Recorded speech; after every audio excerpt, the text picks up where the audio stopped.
അടുത്ത ദിവസം semester practical exam വെച്ചിട്ട് ഞാൻ എത്തിയത് കട്ട്സിറ്റ് ഫാമിലി സലൂണിലാണ്. ഞാൻ എത്തിയത് മുടി വെട്ടാനാണെങ്കിലും അവസാനിച്ചത് ഹെയർ സ്മൂത്തനിങ്ങിനാണ്. കാരണം എൻ്റെ മുടിന് വെട്ടിക്കഴിഞ്ഞാൽ ഒരുപാട് ഡ്രൈയും ഫ്രിസിനെസ്സും ആവും, ഡാമേജും കൂടുന്ന അവരായിട്ട് സജസ്റ്റ് ചെയ്തതാണ് ഹെയർ സ്മൂത്തനിങ്. പക്ഷേ എൻ്റെ 2025 വിഷ് ലിസ്റ്റിലൊരു സാധനമായിരുന്നു എന്തെങ്കിലും ഒരു ട്രീറ്റ്മെൻറ്റ് ചെയ്യണമെന്ന്. പക്ഷേ ഇത്രയും വേഗം ചെയ്യുമെന്ന് ഞാനും വിചാരിച്ചില്ല കേട്ടോ. ആൻഡ് അടുത്ത ദിവസം എനിക്ക് എക്സാം ഉണ്ട്. ആരും എന്നെ കണ്ട് പഠിക്കരുത്. കാരണം 5 മണിക്കൂറാണ് എനിക്ക് പാർലറിൽ പോയത്. ആദ്യമായിട്ടാണ് എൻ്റെ ജീവിതത്തിൽ അത്രയും മണിക്കൂർ ഞാനൊരു പാർലറിൽ ഇരിക്കുന്നത്.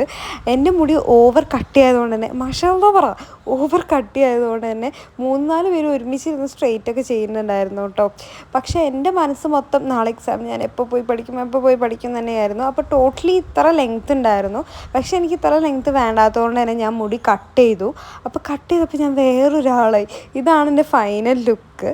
അപ്പോൾ എനിക്കിഷ്ടമായി കേട്ടോ.